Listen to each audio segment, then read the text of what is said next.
Well, welcome to the Drivers for Next Generation Health IT panel.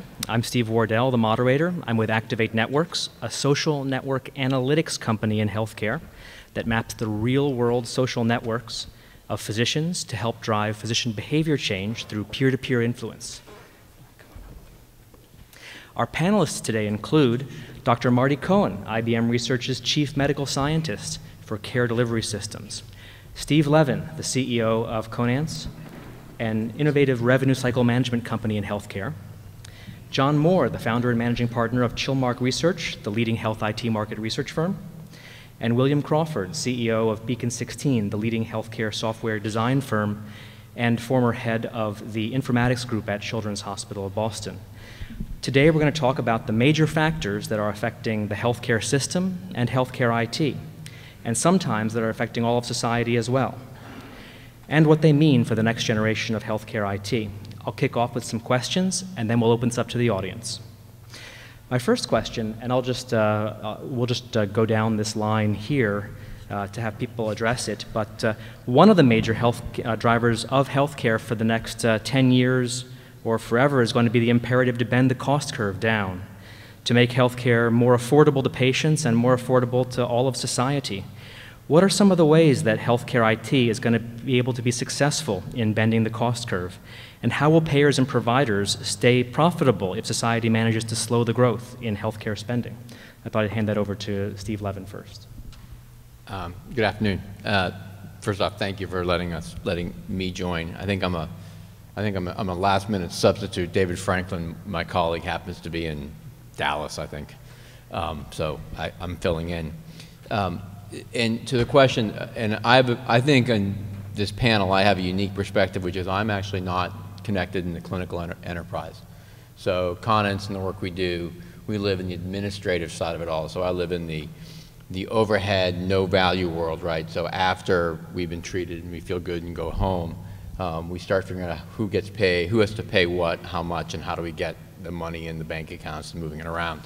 So my perspective on the question is, I'm going to leave the clinical efficiency to that side of the table or the shelf. What we've seen in the people that we work with, data is going to be the days of working harder to eliminate administrative effort and kind of get through the administrative side, whether it's billing or recovery or documentation. The days of doing that simply by working harder are over. And if you take the number, if you take 20, we take 20% of our cost structure out somehow, right? Sure, fewer clinical interventions will help, but we also have to process that paper more efficiently, and data is the only way to do it. We have to work smarter, predictive analytics, eliminating investments and claims and processes that really will generate no value anywhere in the system. So a lot of the work that I've done in the past, and I'm also sort of a bit of a late addition to the panel, but thanks for having me, has been around creating clinical workflows, and that's a very, very broad term, and the application of health IT is sort of correspondingly broad. One of the most interesting projects that I've been involved in the last couple of years, though, I think sort of is a nice sort of low-hanging fruit example of how we can put a little more technology in place and have that go right to some of those payment issues and cost curve issues. In this case, it was a major hospital that had been getting sort of increasing levels of feedback from the referring physicians out in the community, who really are the hospital's major customers, because that's where you get patients, is you get them from the doctors out there in the world. And the major feedback was, we send our patients over and you do good things with them, but we never hear about it. We never see them. We have no visibility. And sometimes when you send them back to us, we don't know what we need to know to take care of them properly. So we're going to start, pushing our referrals to places that can do a better job of that post-discharge communication. And this was 2 or 3 years ago. So this was before the Affordable Care Act passed.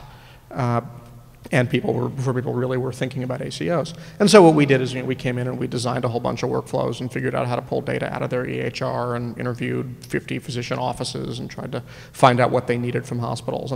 And we built a tool that allowed the doctors to log in and find out what happened to their patients. And it was received so well, it was so popular that I started getting calls from all these other hospitals who couldn't afford to actually put one of these systems in, but wanted one anyway because the provider groups and were telling them this is what they wanted.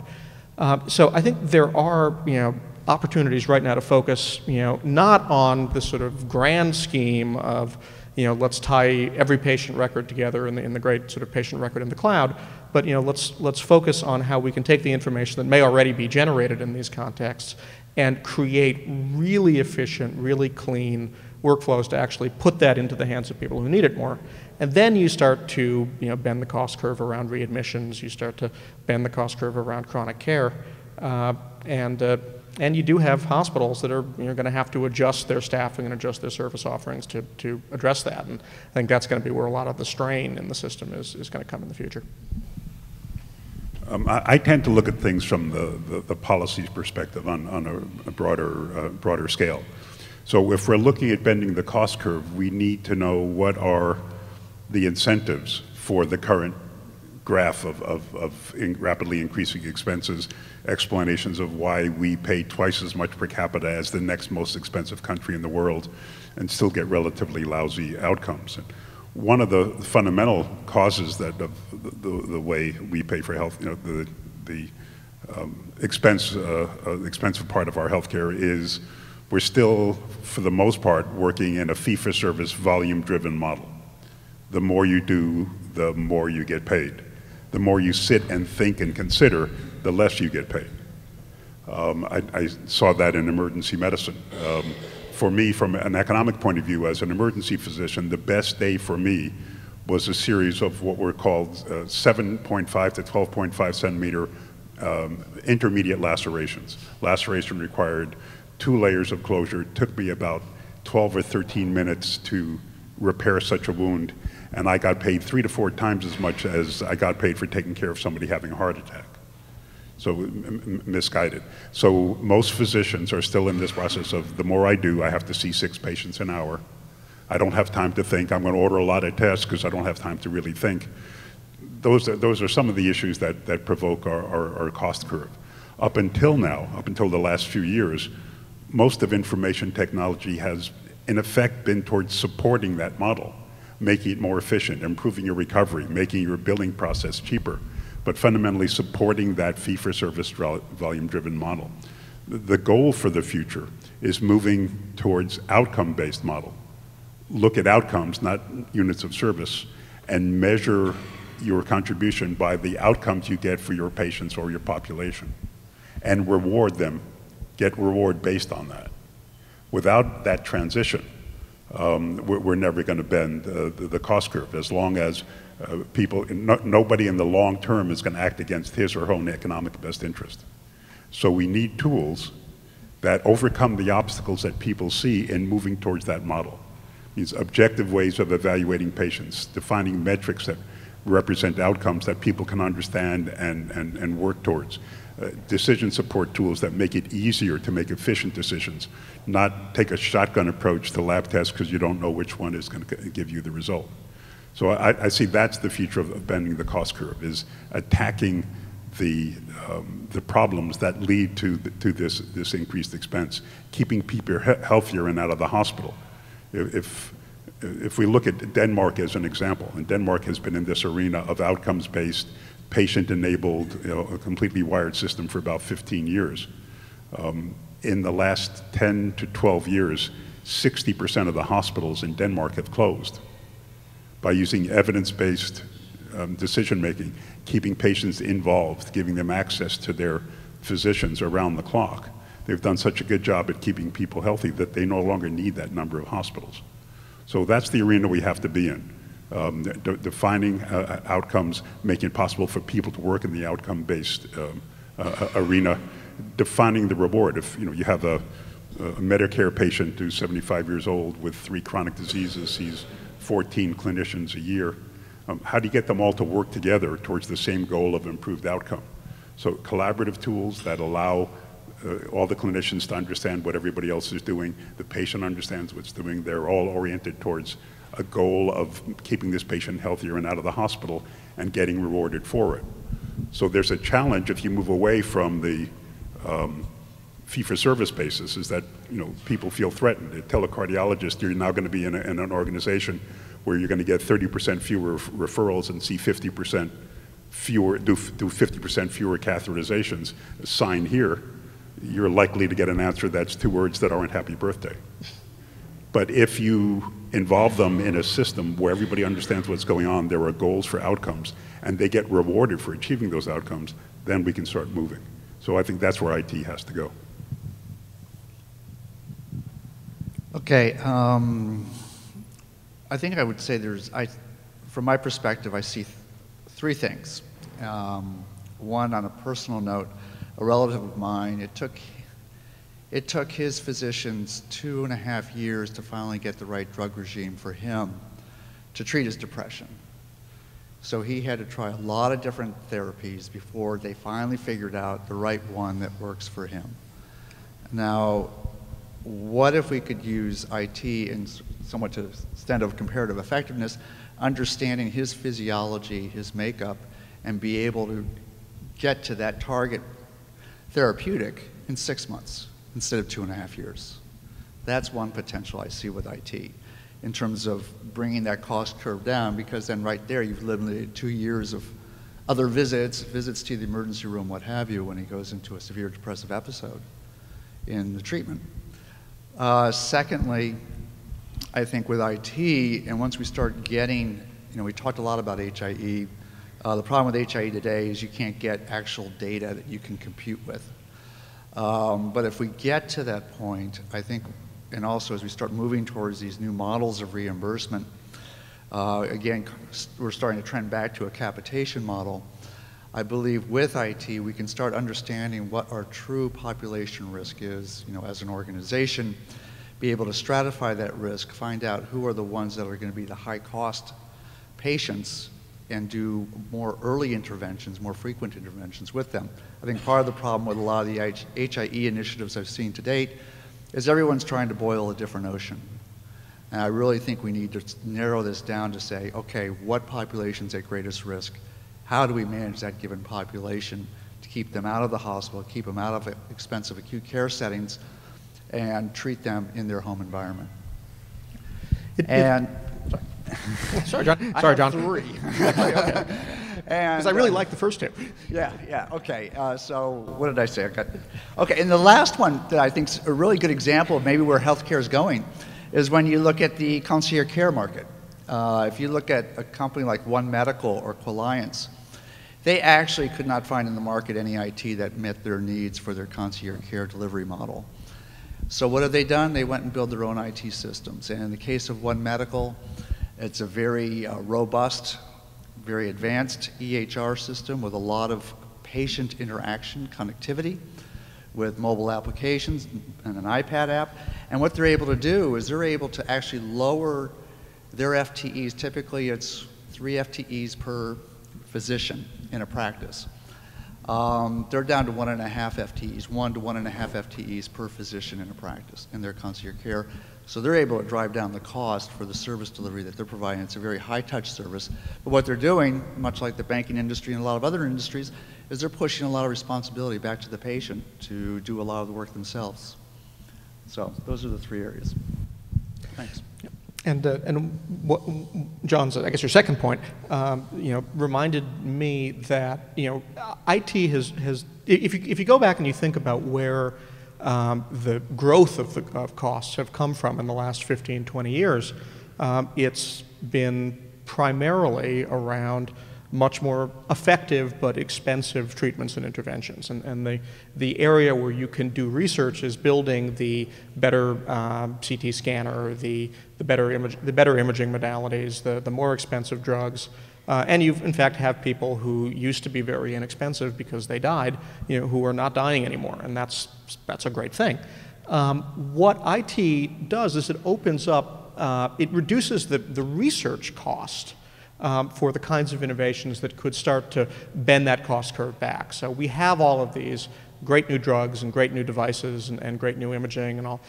So now, can we look at populations very broadly, get N big enough that we can start to do these big data type of studies and start to say, okay, well, now we have all of these, let's see if we can start to use them effectively. And that was research that, even today is very expensive. I mean, doing those giant phase 4 type studies, it only makes sense if the outcome of that phase 4 study is going to allow you to sell more of something, whether it's a drug or a device. Now we can kind of push that back into the public health community and maybe start to get more insight as to which drugs are most effective in which populations. And the fundamental cost of doing that research drops, and I think that's a very important trend. Great. Well, another one of the major drivers in healthcare is the imperative for more rational, more standardized, and effective care, for progress towards evidence-based medicine. What are some of the ways that health IT is going to enable better care for patients that we're going to see over the next 5 years? I'm going to push that way since I live in how to get paid. Yeah. So can you repeat that question again? Sure. What are some of the ways that health IT is going to enable better care in the next 5 years or so? Are we going to see the way that we're delivering care improved by healthcare IT from the physician's perspective or the patient's perspective? In 5 years? I don't see it yet. I don't see it really happening that aggressively in 5 years. I think where it's going to happen is in some of these new care models, like the concierge care example that I gave you. I think in traditional care, it's still going to be a little while. It's going to be a little bit longer than that, just because I believe the pedagogy of medicine needs to change to use these tools and to start. I mean, I think it was a couple weeks ago, the AMA said they're going to start, proactively promoting team-based learning and team-based medicine. I mean, this is something that, they're only now thinking about doing. And I think doctors are trained to operate as, lone gunmen of sorts and not in a team environment. And I think until that pedagogy changes, it's going to be difficult to really see those changes occur, at least in that short time frame. Yeah, I don't see it being dramatically different in 5 years. 15, maybe. But it does require a true change in mindset. One of the rules of thumb or quips about oncology, for example, is whether you get operated on or get chemotherapy depends on the first person you see. If you see a surgical oncologist, you get an operation. If you see a medical oncologist, you get chemotherapy. That can't be always right, because the patient's making that choice as to who they see based on relatively limited information. So in terms of standardized care, and I distinguish between standardized care and cookbook, is standardized care based on solid evidence-based guidelines, so that most patients with the same problem get care that meets those guidelines, with variations for personalization for specific clinical information that makes that patient unique, is where we have to go in the future. There's so many studies that show, even in small regions, like in New England, moving from one county to the next, where populations are basically similar, wide variations in the kind of care that provided. We need to move away from that, and so some norms or standards of care have to be part of that. And then the step beyond that is, not all diabetics are the same. We need to start looking at patients as people with characteristics rather than diseases that happen to occupy people. And so, learning more about taking care of the very complex diseases right now are a big financial incentive. There are lots of studies out there about, treating diabetes, and lots of studies about treating congestive heart failure and coronary artery disease. Relatively few about patients that have multiple diseases. And so you're always dealing with conflict right now between in managing patients with multiple diseases, because a treatment that's good for one is bad for the other. That leads to adverse events and unnecessary hospitalizations. So, we need to move beyond that to coming up with standards for managing multiply challenged patients that are personalized for those patients too. I see that there's a groundswell for that globally, but I see that taking 15 years. So almost exactly 5 years ago, I was on a panel at, I think it was like the U.S. Governors Association Health IT meeting in Washington, and it was my last week or two working for CMS on health IT policy, and this exact same question was asked.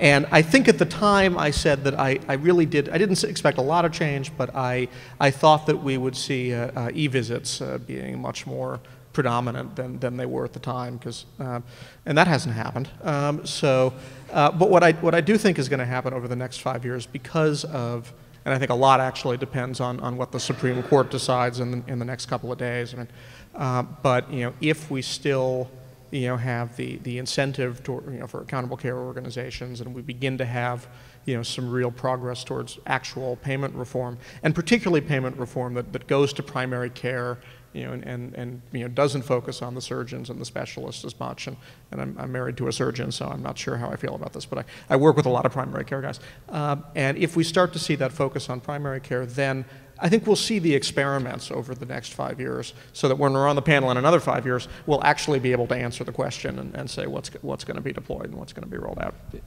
It's something I'm just reflecting on, because while I do live in the business office, we spend a lot of time with consumers. And I'm reflecting on the answers to this question and the one before, and even the panel before, which is there is an implicit undertone amongst most of the healthcare innovation discussion about bending the cost curve or physician engagement, which is to assume that the consumer is a box on a conveyor belt, and the machine pushes them left and moves them down that track and pushes them right, moves them down that track. And I think that's a pretty ugly point of view, if you will, if you're a consumer. And I think it also, in some sense, underestimates the power of the individual and the power of technology in our society today. So who would have thought, Twitter or Facebook today would be what they were 5 years ago? And so if we think about your panel 5 years ago in e-medicine, right, we're not there.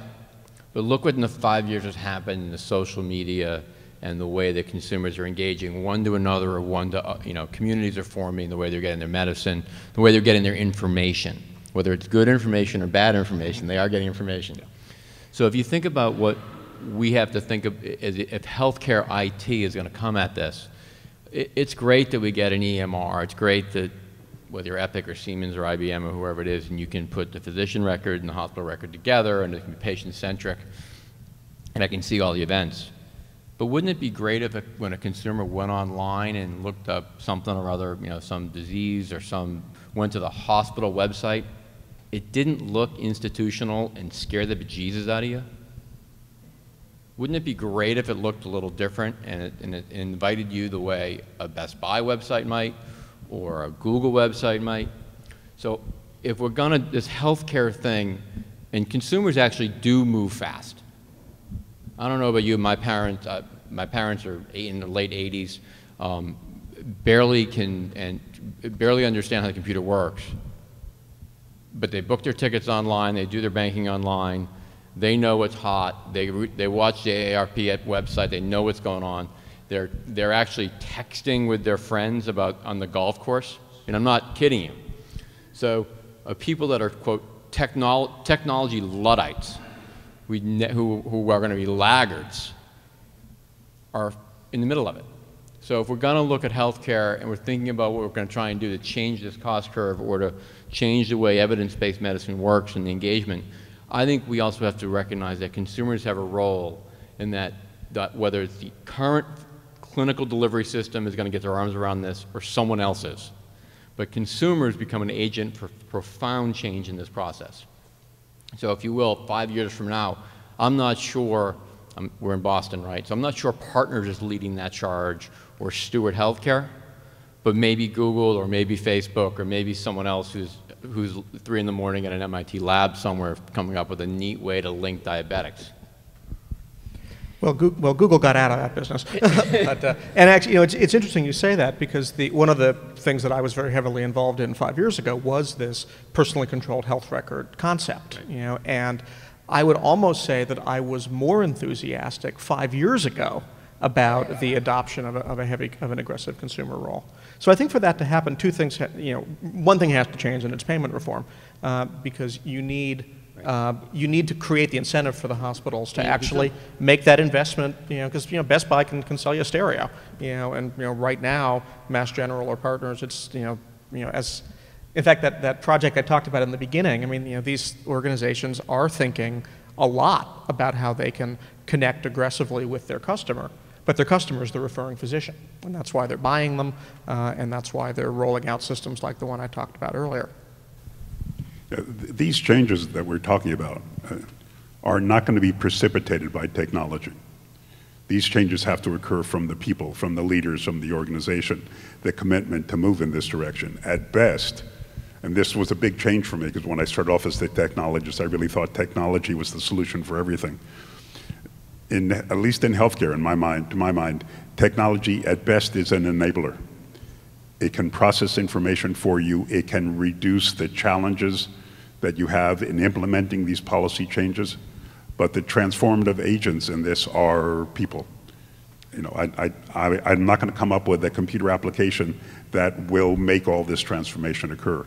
Everybody out there has to do it, and that includes the patients. And engaging the patients is one of the specific goals of healthcare policy. But the most we can hope for from technology is that we can identify some ways of making that process easier.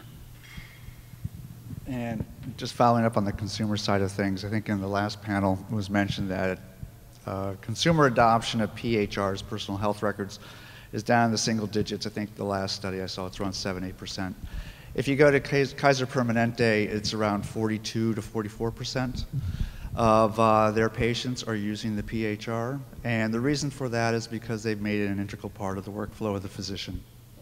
Plain and simple. The consumers aren't going to, I agree with you in terms of the consumer push, but I really do believe that the physicians have to play a role in that process and actually encourage their customer.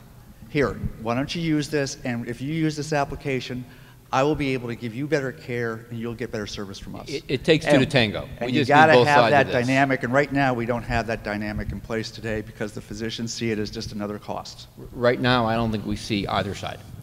I don't think we recognize the role of consumers and the latent frustrations they have and the latent challenges they have, and we certainly don't have the architecture on the other side to engage them. Unless you go to Denmark. Denmark, every physician is online. Do they speak English? It is, yeah, they do actually. Well, I'll be there next month. I'll let you know. Okay. Everybody is wired, and if a patient has a question of his or her physician at 2 o'clock in the morning, they can send an electronic inquiry. And if that physician actually answers within a certain period of time, that physician gets paid extra. And if the physician doesn't answer within, say, 2 hours, then it goes to the pool of on-call physicians, and that physician then can pick up the call and say, this is Dr. Jensen, I'm responding for Dr. Svedlov. Do I have your permission to look at your electronic health record? And they handle the patients at 2 o'clock in the morning. So it's a completely wired system. It has the lowest rate of cost increase of any country in Europe, has the highest rate of patient satisfaction and the highest rate of practitioner satisfaction. It's all wired. But they went through that process 10 years before they implemented the electronic systems to change their model of healthcare. And now that's the norm there. So America is known for its great engine of innovation. And when we talk about bending the cost curve and providing better care, people naturally assume that much of the progress is going to come from innovation. So I want to ask, will the consolidations that are occurring in the healthcare sector, with large HCOs acquiring physician practices and stewards roll-up of smaller independent hospitals, and other moves for consolidation, will they drive more innovation by creating easier entry and lower cost of sales? Or will this hinder innovation in the health IT marketplace by making it harder for small companies to reach key decision makers? And I'll let any of you tackle that. Well, not if the hospital that does the acquisition is running Epic. I mean, it really. I mean, we've dealt with this a lot. I mean, I've both customers and directly on some of our projects. Different vendors, and this is broadly true in software, not just in healthcare, have very different approaches to building the kinds of architectures that encourage innovation. Microsoft, for instance, just broadly in IT, has always been a platform company, and the one thing that Bill Gates was actually always very consistent on, is let's build very good development tools, let's make it easy for people to build off of our core software. And that's not just for Windows, that's with Microsoft Outlook and Microsoft Word. I mean, there are hundreds of plugins and modules and statistical aids for Microsoft Excel and all that. Apple, on the other hand, has always focused on building a very consistent, coherent infrastructure, which often has sort of higher discoverability. It's easier to get started with. It's easier for the grandparents. But it's much harder to get in there and change a decision that Apple has made. And if anything, the trend has been sort of more in that direction with things like the iPad. We're looking at some applications for post-discharge, and we're going to probably build it on an Android tablet because we need to take over the device, and Apple just doesn't want you to be able to do that. If you've got companies like Epic, and I think Epic is in a fabulous position for big hospital integrated inpatient outpatient, really doesn't seem like anybody else is going to be able to challenge them on that in the long term. Their focus has always been, we're going to build it ourselves, we're going to build it on our infrastructure, we're going to control the experience.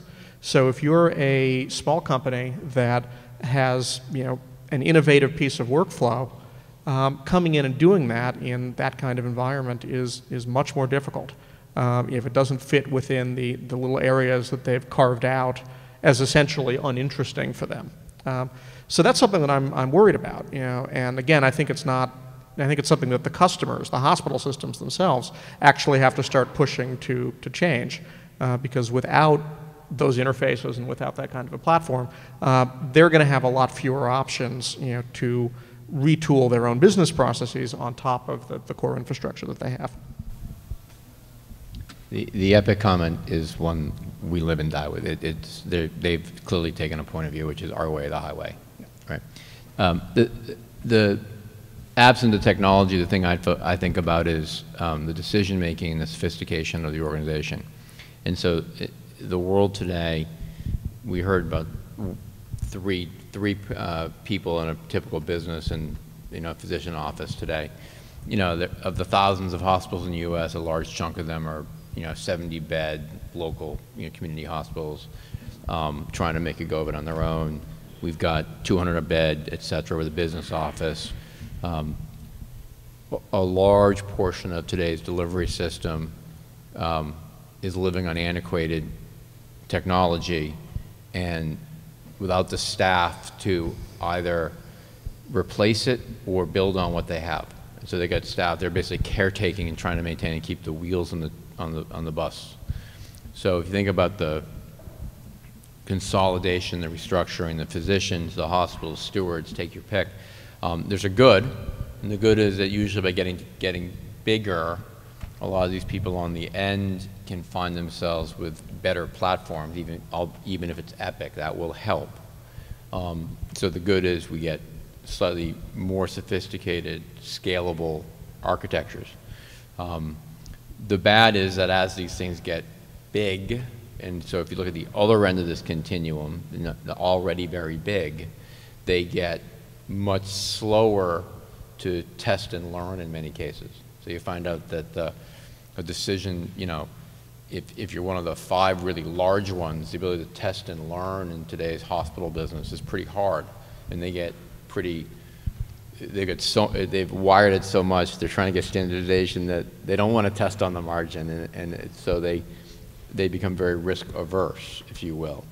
So it's somewhere in the middle here, which is there is the kind of getting some of the people that are really under scale into a scale organization. Whenever I go to a hospital network and there isn't somebody there that's got like a vice president of revenue cycle and they haven't actually had what I think of as kind of formal management training, I know this is going to be a long conversation. But you go to most of these hospitals and they don't have that. The business office is run by somebody who may oftentimes not have a college degree. They were a customer service rep that did a good job. So if you don't have both the technology, the balance sheet, and the talent, which a lot of the people at the end lack today, hard to innovate. And when you get too big, you become too big. I think there is going to be opportunity for innovation. If this healthcare transformation occurs, as I think it will, and let's say 15 or 20 years, the hospital is no longer going to be the focal point of the healthcare system. The goal will be keeping patients out of the hospital. So the hospital will be a burden, a cost center rather than the revenue center it is right now. So the objective will be keep people out of the hospital, keep them healthy, keep them active, develop other tools, home monitoring and other kinds of support systems for these patients. And we've already started that way now with the impending penalties for avoidable readmissions. If a patient is readmitted within 30 days and deemed to have been avoidable, you get penalized. So we're already seeing that change. And if we look at other countries that have gone in that direction, they've been quite successful in it. So in order to do that, to manage all these patients outside, is going to require use of multiple sources of information, the ability to integrate that information, to analyze it, get it to the right people to make decisions about, do we intervene with this patient now, do we watch them a little longer? The monolithic hospital-based EMR is going to be less important. So if people can help us do that kind of integration and do that kind of analysis, and further and further stretch the outpatient environment that will be the future of healthcare, I think, then I still think there's some room for innovation. The big players may not be as dominant in the future. My thoughts on that are, one of the things I've found in doing the work at Chillmark Research as an industry analyst doing market research over the whole health IT market is that one of the biggest challenges, and probably one of the reasons why we have 300 plus EMRs in the market today, is that the cost of sales are quite high to reach these various small little physician practices. So a lot of the EMR vendors that are out there today are very localized and very small niche plays in a very local market or within a very small specialty.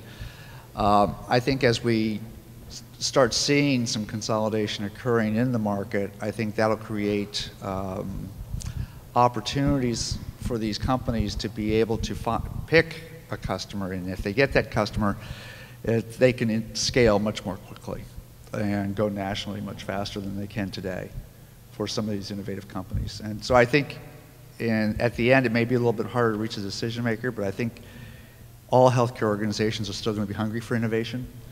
If you just look at Kaiser Permanente, they have the whole Garfield Center out in Oakland where all they do is just test innovative technologies to see what can they bring into their hospitals or what can they provide for their patients in an outpatient setting to help them lower their cost of care delivered, because they've always been a vertically integrated system and they really don't want to see people show up in the hospital. The other perspective of EMRs, which I have as having been a user of them, is, have you ever met anybody who says, I love my EMR, it makes my day? Yes, actually I have, but it's a very vertical EHR developed in a very specific environment, and you can't get a copy. Right, and okay, so let me rephrase. Have you heard that from anybody using the big player EMRs? They don't like it.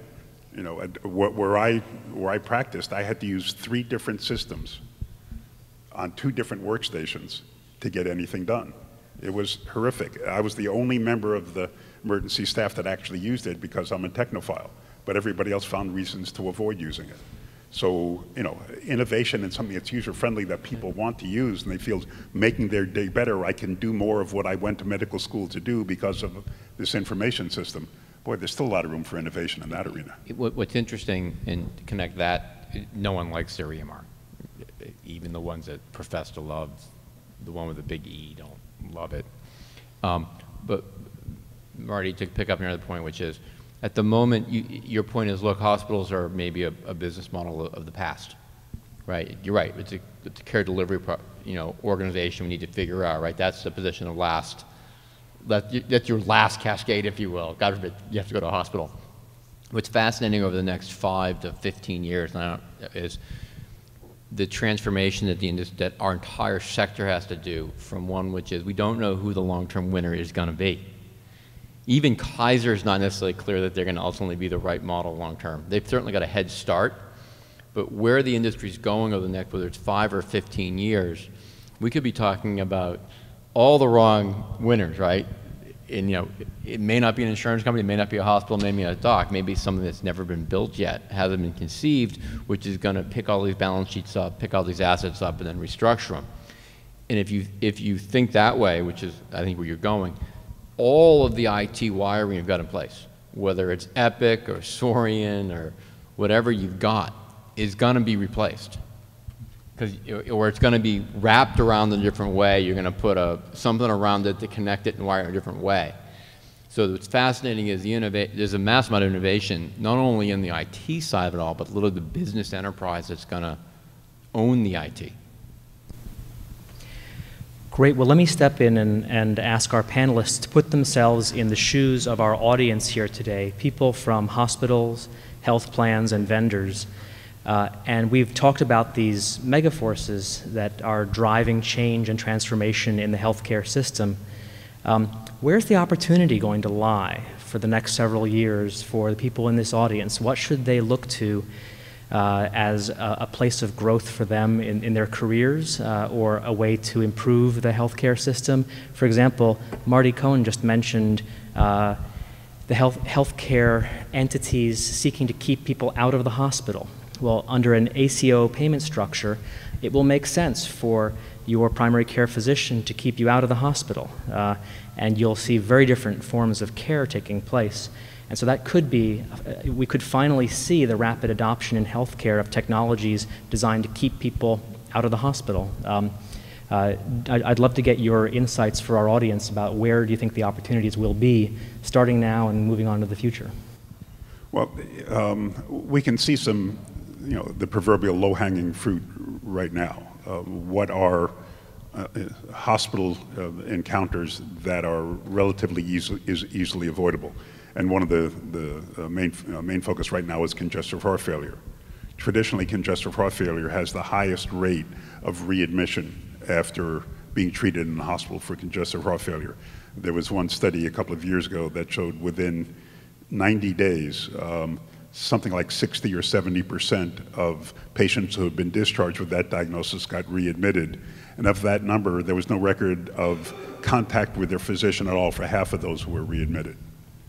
And then you take as an example Geisinger, which reported this out in 2010, set up a program specifically for congestive heart failure patients and did some creative things. So they gave each of their congestive heart failure patients a Bluetooth-enabled scale so they could check their weight every morning, and that information was reported back to a Geisinger-employed care coordinator.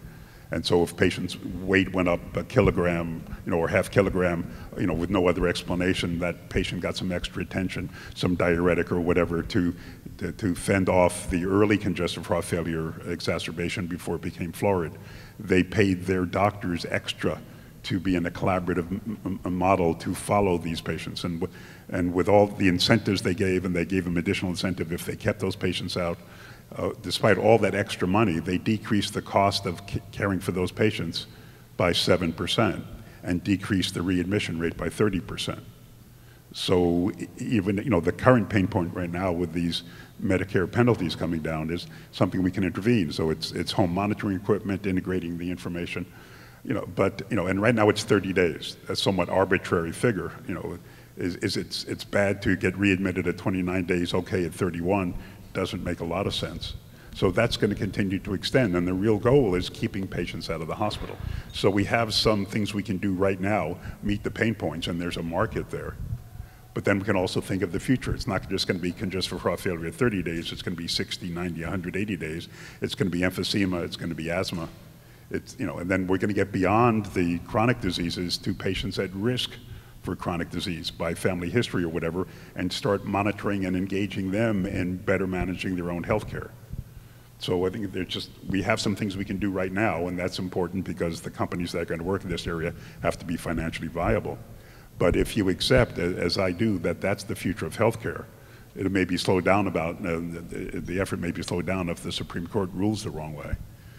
But it's going to get there because the status quo just can't exist.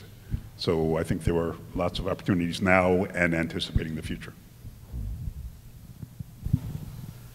Okay, from my little catbird seat, I would say that first off, healthcare organizations are great, well, typically great at delivering care.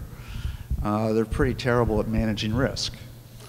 And I have yet to see in my research anyone that's delivering good risk analysis tools to healthcare organizations in terms of how they do population risk stratification. It just does not exist yet today. And I mean, I've seen they're starting to touch upon it, and I'm starting to see some vendors start to deliver some tools that start to address it, but we still don't have really good models of risk stratification yet for healthcare organizations to adopt and use as we move towards this new types of payment models. Another thing, we did some recent research on the telehealth market and remote care, aging in place market.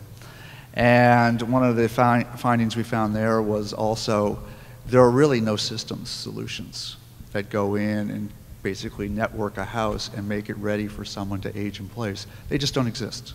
They're just because there really hasn't been created a reimbursement model for that. Who's actually going to pay for that system? Hospitals aren't paying for it. Providers aren't, any provider, hospitals aren't paying for it. So then it's incumbent, Medicare's not paying for it yet. So then it's incumbent on the patient and their family to pay for it. They're typically not in a position to pay for that. But if we start to look ahead towards more of a capitated care model, I believe there is going to be an opportunity there, but it's still a couple years out. And I think just building off of what John said, there is I think a real appetite for these risk stratification tools, as well as for the aging in place stuff. In fact, I want to talk to you about that afterwards. But we're still missing the data. We still have 50% to between 40 and 60%, probably closer to 60% of sort of critical primary clinical data not being produced electronically. Where it is being produced electronically, it's not always being coded the way that you need to code it. So the information to actually run the algorithms, I think we know how to do the algorithms in a lot of cases. I mean, there are challenges around case risk adjustment and so on, and making sure that you come up with agreements that the primary care guys and the specialists and everyone else can all agree on as properly representing the risk of a particular patient. But that's solvable, and it will be. But the core infrastructure isn't there. So there's still a lot of infrastructure that has to go. And I think when we come back to things like meaningful use, I think that was the intent there, was to, and I think as one of the previous panelists said, it's been moderately successful at best, but it is beginning to push things in the right direction. And with stage 2 and stage 3, I think we'll start to see stuff like properly coded discharge summaries and a little bit more structure. But I still go back and I look at risk data in the EHRs, and so many of the questions are around family history, and I've yet to see an EHR tool that really does a good job of efficiently coding and collecting family history so that you can use it in that kind of a risk stratification process. And I think to get that right, it comes back to the consumers, and you have to start building the portals and giving the patients tools where they could log in and maybe spend 20 minutes, 25 minutes putting in a lot of detail, in maybe a fairly time-consuming way around what their family and what their history and what their medical histories looked like. And then you could start to build applications for that at the physician level, and then you could start to build it at the community level, and that just hasn't happened yet.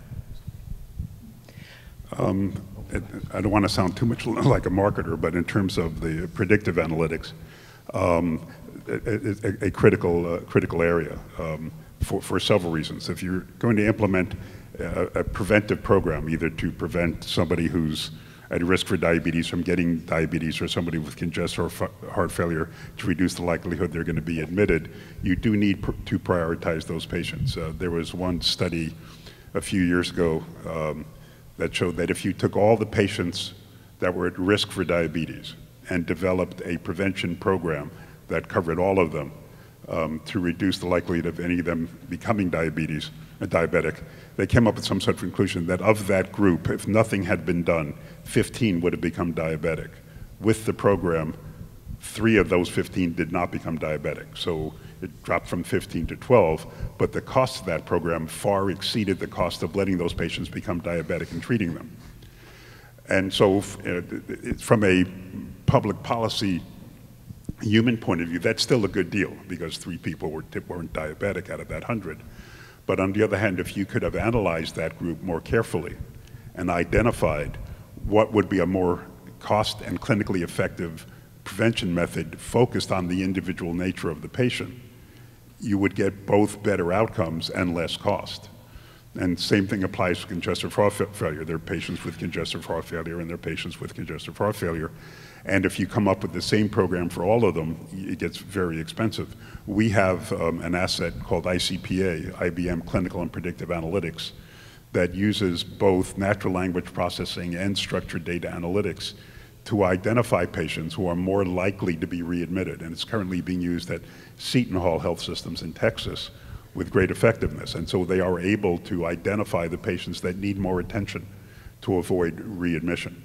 So it is being developed, and it's the natural language processing is required in this because, as was pointed out, a lot of that information isn't structured, and you need to look for the words that give you the information you want. So we are getting there because without being able to, to stratify the needs of the patients, we're not going to be successful. Again, philosophically, I try to avoid the term risk stratification because the one thing you can guarantee, if you go to a group of physicians and talk about risk stratification and come up with a risk score, the knee-jerk response is, you don't understand my patients. None of your criteria are applied, currently express my patient population, so your risk score is meaningless. We stay away from that term and just identify patients that need particular kinds of attention. And when you do it that way with the data to back it up, it winds up being accepted. We are out of time. These are great opportunities and challenges. Can I make one comment? Sure, yeah. Okay, I just want to relate one story, kind of following up what Marty had said about the Geisinger story. And I think this is very timely because of what's happening down in DC with the Supreme Court right now. And Microsoft had this thing called Connection Center for devices and partnered with a very large, well-known hospital to do a hypertension study. Well, the hypertension study was a smashing success. They published it in a couple of medical journals about how great it was. Patients loved it. And then the healthcare organization quietly buried it in the back 40 because their hospital visits went down 42%. So they were losing money, and it just didn't pay. So we need, to a certain extent, in a sense, follow the money. Without the reimbursement reform efforts that are ongoing right now, or in the process of potentially going through, but it depends on what the Supreme Court rules, we could end up back at ground zero once again. Well, great. We are out of time, but I want to say, why don't we give our panelists a round of applause? Thank you.